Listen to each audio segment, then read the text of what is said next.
नमस्कार विद्यार्थी मित्रांनो, आज आपण क्वेश्चन 6B मधील एक्सपांड द थीम हा क्वेश्चन पाहतोय। याच्यामध्ये दोन प्रकारचे क्वेश्चन्स आहेत, एक न्यूज रिपोर्ट आहे आणि दुसरा असतो तो डेव्हलप अ स्टोरी। तर आज आपण डिस्कस करूया news रिपोर्टवर।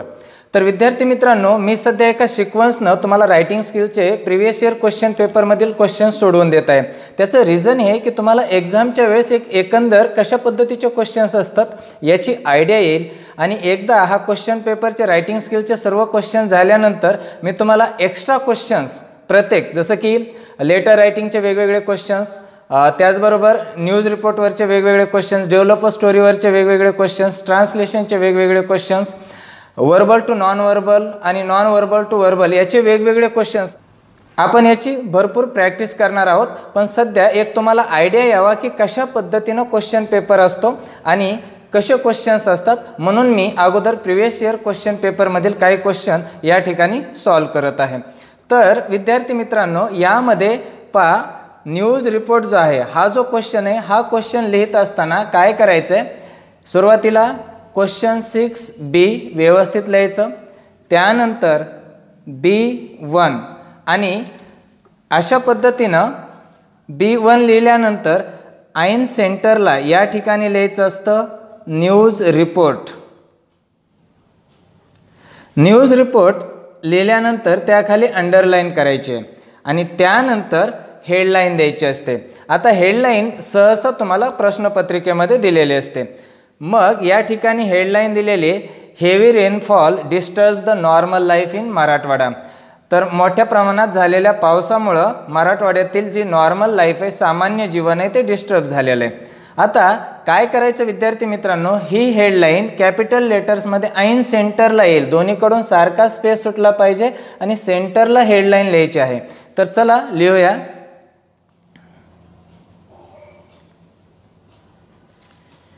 Heavy rainfall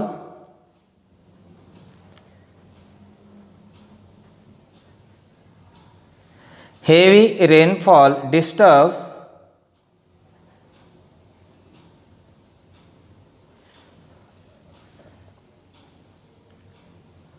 the normal life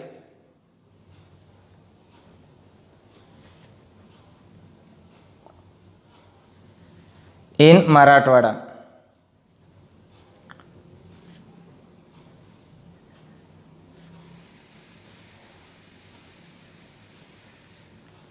अशा पद्धतीनं सेंटरला हेडलाईन येईल आणि तीही कॅपिटल लेटरमध्ये तुम्ही हेडलाईन लिहायची आहे।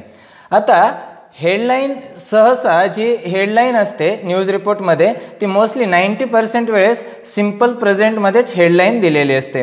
म्हणून या ठिकाणी पहा, हेवी रेन हा सब्जेक्ट आहे, डिस्टर्ब्स हा V5 म्हणजे क्रियापदाला यस किंवा एस प्रत्यय ज्यावेळेस सब्जेक्ट एकवचनी असतो त्यावेळेस आपण यूज करत असतो।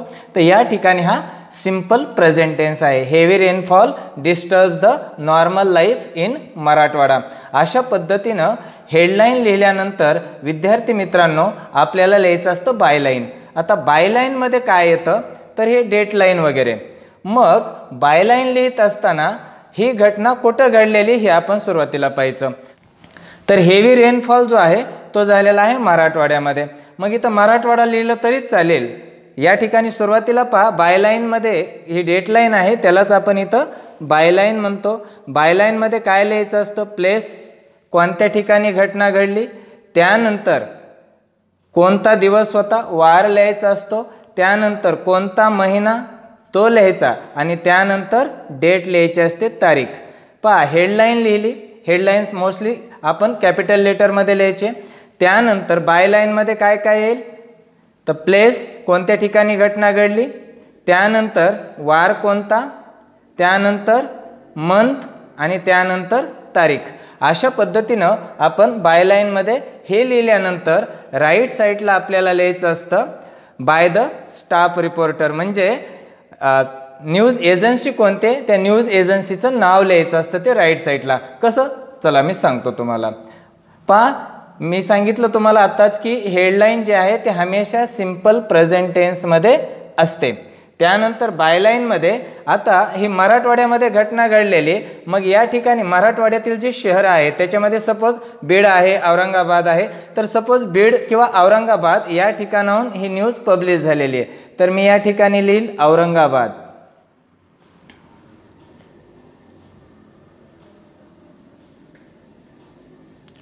आता अशा पद्धतीनं त्या गावाचं नाव लिहिल्यानंतर विद्यार्थी मित्रांनो तुम्ही काय करायचं आहे, त्या ठिकाणी कोलन मार्क यूज करायचा आहे. अशा पद्धतीनं कोलन मार्क लिहिल्यानंतर तुम्हाला त्यानंतर लिहायचा आहे दिवस. सपोज त्या दिवशी होता मंडे. आता डे लिहिल्यानंतर कॉमा द्या, पुढल्या मंथ, तर सपोज ऑगस्ट आहे महिना, आणि डेट लिहित असताना ऑगस्ट 10 अशा पद्धतीनं आपण डेट लिहायची. अशा पद्धतीनं आपण या ठिकाणी बायलाईन पूर्ण करतो. त्यानंतर इकडच्या साईडला जी न्यूज एजन्सी त्यांचं नाव लिहायचं. सपोज इथं आपण लिहूया bye staff reporter, bye staff reporter. अशा पद्धतीनं आपण व्यवस्थितरित्या हेडलाईन नंतर बायलाईन, बायलाईनमध्ये काय लिहायचं आहे, कोणत्या शहरामधून न्यूज आलेली ते शहर. मराठवाड्याच्या ठिकाणी ही घटना घडलेली, तर औरंगाबाद शहर घेतलं, त्यानंतर वार घेतला, त्यानंतर महिना, त्यानंतर तारीख. अशा पद्धतीनं हे सगळं लिहायचं आहे. त्यानंतर इकडं स्पेस राहिला तर इकडल्या साईडला तुम्ही एकदम लिहा बाय स्टाफ रिपोर्टर. मोस्टली हेच लिहू शकता तुम्ही. न्यूज एजन्सीचं जर नाव माहीत नसेल तर बाय स्टाफ रिपोर्टर लिहा. आणि जर क्वेश्चन पेपरमध्येच न्यूज कोणाकडून आलेले त्या ठिकाणी जर रिपोर्टरचं नाव दिलेलं असेल तर तुम्ही या ठिकाणी ते लिहायचं आहे आणि न्यूजला सुरुवात करायची आहे. पहा आता एवढं लिहिल्यानंतर हेडलाईन बायलाईन झाल्यानंतर तुम्ही लिहायचं असतं इंट्रोडक्शन. तर इंट्रोडक्शनमध्ये विद्यार्थी मित्रांनो काय करायचं आहे, ओव्हरऑल जी घटना घडलेली आहे ती घटना थोडक्यात एका छोट्या पॅरेग्राफमध्ये तुम्हाला लिहायची असते. 3-4 लाईनमध्ये ती घटना एकंदर लिहायची आणि त्यानंतर तो पॅरेग्राफ कंप्लीट झाल्यानंतर शॉर्ट कंटिन्युईंग पॅरेग्राफ लिहायचा असतो. आता शॉर्ट कंटिन्युईंग पॅरेग्राफ जो आहे हा थोडासा विस्तारित करायचा. म्हणजे काय, जे इंट्रोडक्शनमध्ये थोडक्यात तुम्ही बातमी सांगितली त्याचं विश्लेषण पुढं शॉर्ट कंटिन्युईंग पॅरेग्राफमध्ये तुम्ही करणार असता. आता या ठिकाणी who, what, when, where and how अशा पद्धतीच्या क्वेश्चन्सचा वापर करूनही तुम्ही व्यवस्थितरित्या लिहू शकता. त्या ठिकाणी फॉर्मल लँग्वेज यूज करायचे, पाल्लाळ लावायचा नाही आहे आणि शॉर्ट अँड स्वीट अशा पद्धतीनं तुम्ही न्यूज रिपोर्ट लिहू शकताय. न्यूज रिपोर्ट नाव लिहिलं, क्वेश्चन नंबर द्यायला विसरायचं नाही आहे, हेडलाईन लिहिली, त्यानंतर बायलाईन. चला तर आपण आता डायरेक्टली न्यूज रिपोर्ट लिहायला सुरुवात करूया. तर विद्यार्थी मित्रांनो या ठिकाणी काय झालेलं आहे, heavy rainfall disturb the normal life in Marathwada. मराठवाड्यामध्ये हेवी रेनफॉलमुळं नॉर्मल लाईफ डिस्टर्ब झालेली आहे. मग आपण सुरुवात करूया.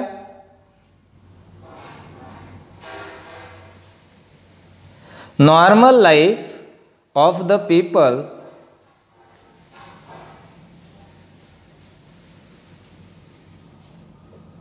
has been disturbed throughout Marathwada. तर विद्यार्थी मित्रांनो कधीही न्यूज रिपोर्ट लिहित असताना तुम्ही काय करायचे, subject V two other words हा सिंपल पास्ट किंवा सब्जेक्ट प्लस ऑजवर प्लस फी3 प्लस ऑदर वर्ड्स अशा पद्धतीनं ऑजवर प्लस फी3 हा पॅसिव्ह वॉइस आहे सिंपल पास्टचा. तर सिंपल पास्ट आणि सिंपल पास्टचा पॅसिव्ह वॉइस जास्त प्रमाणामध्ये वापरला जातो न्यूज रिपोर्टमध्ये. पण या ठिकाणी जर पाहितलं तुम्ही तर रेनफॉल झालेला आहे आणि कुठलीही घटना अगोदर जरी घडलेली असली आणि त्याचा इफेक्ट जर प्रेझेंटमध्ये असेल तर त्यावेळेस आपण मोस्टली त्या ठिकाणी प्रेझेंट परफेक्ट टेन्स यूज करत असतो. म्हणून प्रेझेंट परफेक्ट टेन्स यूज करतानाही त्याचा पॅसिव्ह वॉइस यूज करा. आता कशा पद्धतीनं, जसं की आपण आता या ठिकाणी जर पाहितलं सब्जेक्ट प्लस एमइज आर प्लस फी3, आपल्या याचं मिनिंग माहीत आहे, एखादी गोष्ट केली जाते. जसं की आय एम आस्क्ड, मला विचारलं जातं. क्रिकेट इज प्लेड, क्रिकेट खेळलं जातं. म्हणजे यामध्ये ॲक्शन कोण करतं हे टाळलेलं असतं. आता सपोज सब्जेक्ट घेतला आपण passive subject, normal life was disturbed, तर नॉर्मल लाईफ डिस्टर्ब होऊन गेली. म्हणजे या ठिकाणी काय झाला, पॅसिव्हाइज झाला. कोणी केली याचा उल्लेख नाही आहे. अशा पद्धतीनं तुम्ही पॅसिव्हाइज यूज करू शकता. आता प्रेझेंट परफेक्टचा पॅसिव्हाइज कसा यूज करू शकता, तर सब्जेक्ट प्लस हॅव बीन किंवा has been plus V3 plus other words. By वगैरे यूज करायची या ठिकाणी गरज नसते. आपल्याला माहीत आहे आय असल्यास हॅव बीन घ्या, अनेक वचनी करता असल्यास हॅव बीन घ्या, एक वचनी करता असल्यास हॅज बीन घ्या. Compensation has been given. आता कंपेन्सेशन म्हणजे काय, नुकसान भरपाई. हॅज बीन गिवन म्हणजे दिली गेली आहे, म्हणजे नुकसान भरपाई दिली गेली आहे. आता आपण असं जर विचारलं, question has bin asked, V3 घेतलं, प्रश्न विचारला गेला आहे. हॉलिडे हॅज बीन डिक्लेअर्ड, सुट्टी जाहीर केली गेली आहे. अशा पद्धतीनं आपण पॅसिव्हाइज यूज करत असतो. तर विद्यार्थी मित्रांनो, आता व्याकरणाचा जो भाग आहे त्याच्यावर आपण सेपरेटली पुन्हा व्हिडिओ बनवूया आहे, तुम्हाला त्यावेळेस आणखी लक्षात येईल. पण सध्या एवढं लक्षात ठेवा की ज्यावेळेस तुम्ही न्यूज रिपोर्ट लिहिताय मोस्टली पॅसिव्हाइज यूज करायचा असतो. मग या ठिकाणी जर तुम्ही पाहितलं तर normal life of the people has been disturb. आता या ठिकाणी V3 थ्रू आउट म्हणजे संपूर्ण, थ्रू आउट मराठवाडा. तर जे सामान्य जीवन आहे ते संपूर्ण मराठवाड्यामध्ये डिस्टर्ब झालेलं आहे. कशामुळे झालेलं आहे, तर ड्यू टू म्हणजे त्यामुळे, ड्यू टू हेवी रेनफॉल, तर मोठ्या प्रमाणात झालेल्या पावसामुळे. इट हॅज बीन, हा पण पॅसिव्हाइज आहे प्रेझेंट परफेक्टचा. इट हॅज बीन रेन्ड म्हणजे पाऊस पडला गेला आहे. इट हॅज बीन रेन्ड. आता पाऊस पडणे, बर्फ पडणे अशा पद्धतीचे जर सेंटेन्सेस तुम्ही यूज करत असाल ना, तर त्या ठिकाणी हमेशा इट हा सब्जेक्ट आपण यूज करत असतो. It has been rained for 2 days म्हणजे 2 दिवस पाऊस पडलेला आहे. कुठं, in all districts of Marathwada. In all districts of Marathwada. Storm म्हणजे वादळ, and rain, storm and rain disturbed the transportation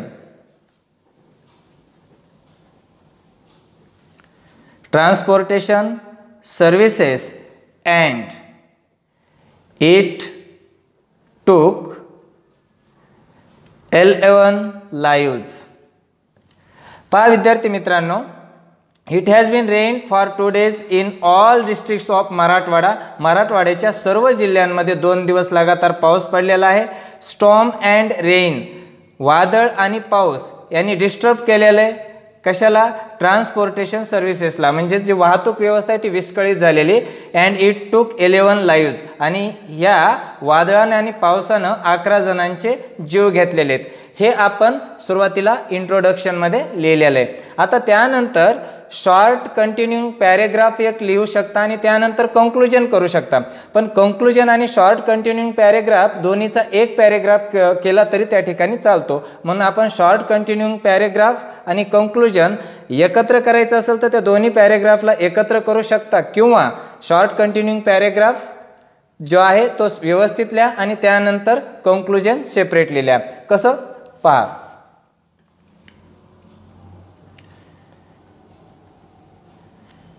most of the roads, पाऊस पडलाय तर काय होणार आहे, पूर येणार आहे. मोस्ट ऑफ द रोड्स वर कम्प्लिटली फ्लडेड. फ्लडेड म्हणजे पूर आलेला होता. आता वर प्लस V3 म्हणजे हा सिंपल पास्टचा पॅसिव्हाइज आहे. तर जे जास्तीत जास्त करून जे रोड होते तिथं पूर आलेला होता. मग काय झालं, ST and train services, ST and train services have been cancelled. आता हा ST अँड ट्रेन म्हणजे अँड जर आलं दोन सब्जेक्टच्या मध्ये तर त्यावेळेस तो अनेकवचनी सब्जेक्ट बनतो, म्हणून या ठिकाणी आपण हॅव बीन घेतलेलं. ST and train services have been cancelled. तर ST आणि ट्रेनची सेवा जी आहे ती रद्द करण्यात आलेली आहे. त्यानंतर आपण विचार केला तर मोठ्या प्रमाणात पाऊस पडलाय तर शाळा ज्या आहेत, कॉलेजेस जे आहेत, हे ठिकाणी सुद्धा काय होईल, सुट्टी दिली जाईल. मग the school and colleges have declared a holiday for a week. शाळा आणि कॉलेजेसनी एक आठवड्यासाठी सुट्टी जाहीर करून टाकलेली आहे. आता याला आपण व्यवस्थितरित्या या ठिकाणी एक्सप्लेन करतोय. 11 people वर डाईड म्हणजे 11 लोक मृत्यू पावले. ड्यू टू कशामुळं, तर वादळ आणि पाऊस होता त्यामुळं घरं कोसळली. Due to houses collapsing. Collapsing म्हणजे कोसळणे. घरं कोसळल्यामुळं 11 लोक ठार झाले. People have been advised. लोकांना सल्ला दिला गेला आहे. काय सल्ला दिलाय, to stay at homes, to stay at homes for the next 4 days. पुढील 4 दिवसासाठी लोकांना घरीच थांबण्याचा सल्ला दिलेला आहे. कोणाकडून, बाय द गव्हर्नमेंट, सरकारकडून. People have been advised to stay at homes for the next 4 days by the government. By the government म्हणजे सरकारकडून लोकांना 4 दिवसासाठी घरीच थांबण्याचा सल्ला दिला गेलेला आहे.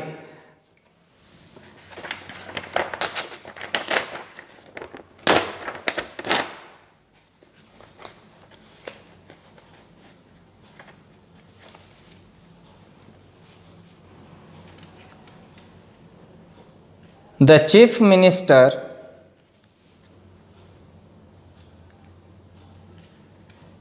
has visited the affected area and declared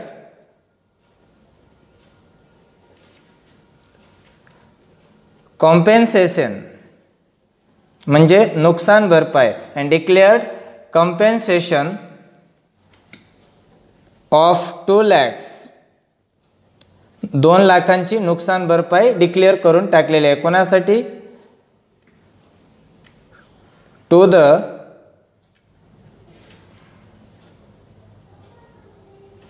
relatives of dead people. जे मृत पावलेले लोक आहेत त्यांच्या नातेवाईकांना त्या ठिकाणी काय केले गेले, 2 लाखांची मदत जाहीर केली गेलेली आहे.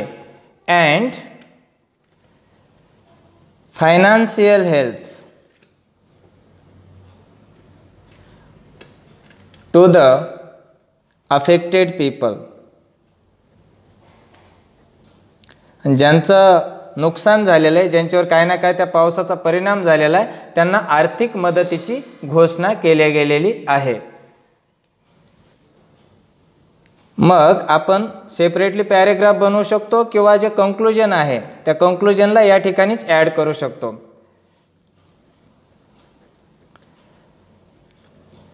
The meteorological department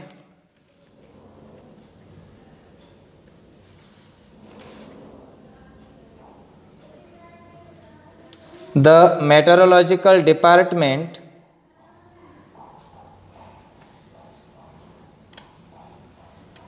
has predicted that, आता मेट्रोलॉजिकल डिपार्टमेंट म्हणजे काय, तर हवामान विभागानं काय केले, भाकीत केले किंवा भविष्यवाणी केले. प्रिडिक्टेड करणे म्हणजे काय करणे, भाकीत करणे किंवा भविष्यवाणी करणे. The meteorological department has predicted that rain may continue for the next 4 days. तर मेट्रोलॉजिकल डिपार्टमेंट जे आहे त्या मेट्रोलॉजिकल डिपार्टमेंटनं पुढील 4 दिवस आणखी पाऊस कंटिन्यू राहील याचं भाकीत केलेलं आहे. तर विद्यार्थी मित्रांनो, अशा पद्धतीनं तुम्ही न्यूज रिपोर्ट लिहू शकता. न्यूज रिपोर्टवर नाव लिहायचं आहे, त्यानंतर हेडलाईन लिहायची, हेडलाईननंतर बायलाईनमध्ये कोणत्या ठिकाणाहून न्यूज आलेली, त्यानंतर वार कोणता आहे, त्यानंतर महिना, त्यानंतर तारीख, त्यानंतर न्यूज एजन्सीचं नाव, काहीच माहीत नसेल तर बाय स्टाफ रिपोर्टर लिहा. त्यानंतर 4 ते 5 ओळीचा पहिला पॅरेग्राफ बनवा, त्या पॅरेग्राफमध्ये एकंदर न्यूज सांगा. त्यानंतर जी घडलेली घटना एकंदर त्या सविस्तर विश्लेषण या ठिकाणी तुम्ही करायचं आहे. चला एकदा मी वाचून दाखवतो. Normal life of the people has been disturb throughout Marathwada due to heavy rainfall. म्हणजे मोठ्या प्रमाणावर झालेल्या पावसामुळं सर्व मराठवाड्यातील लोकांचं जीवन जे आहे, सामान्य लोकांचं जीवन जे आहे ते विस्कळीत झालेलं आहे. It has been rain for 2 days in all districts of Marathwada. मराठवाड्याच्या सर्व जिल्ह्यांमध्ये 2 दिवस लगातार पाऊस पडलेला आहे. Storm and rain disturb the transportation services. तर वाहतूक व्यवस्था, वादळ, स्टॉर्म मीन्स वादळ आणि रेन पावसानं विस्कळीत झालेली वाहतूक व्यवस्था. And it took 11 lives. 11 जणांचे जीव पण घेतलेले आहेत. मोस्ट ऑफ द रोड्स वर कम्प्लिटली फ्लडेड. सर्व जे जवळपास रोड होते ते सर्वत्र पूर होता. ST. And train services have been cancelled. ST. आणि ट्रेन सर्व्हिस ज्या होत्या त्या रद्द केलेल्या आहेत. The school and colleges have declared a holiday for week. शाळा कॉलेजनी 1 आठवड्यासाठी सुट्टी जाहीर केली. 11 people वर died due to houses collapsing. घरं पडल्यामुळं 11 लोक ठार झालेत. People have been advise to stay at homes for the next 4 days. पुढील 4 दिवस लोकांना घरीच थांबण्याचा सल्ला कुणी दिला आहे, bye the government. The chief minister has visited the affected area. मुख्यमंत्र्यांनी जे अफेक्टेड एरिया त्या ठिकाणी व्हिजिट केलेलं आहे. अँड डिक्लेअर्ड कम्पेन्सेशन म्हणजे नुकसान भरपाई जाहीर केली. जे मृत आहेत त्यांच्यासाठी 2 लाख रुपये त्यांच्या नातेवाईकांना, आणि फाईन अँड जे अफेक्टेड पीपल आहेत financial help to the affected people. आर्थिक मदत, फायनान्शियल हेल्प म्हणजे काय, आर्थिक मदत जाहीर केलेली आहे. द मेट्रोलॉजिकल डिपार्टमेंट जे आहे हवामान विभाग यांनी आणखी भविष्यवाणी केली की that rain may continue for the next 4 days. पुढील 4 दिवस आणखी असाच पाऊस कंटिन्यू राहील अशा पद्धतीचं त्यांनी भाकीत केलेलं आहे, त्या ठिकाणी भविष्यवाणी केलेली आहे. तर विद्यार्थी मित्रांनो, अशा पद्धतीनं व्यवस्थितरित्या तुम्ही न्यूज रिपोर्ट लिहू शकता.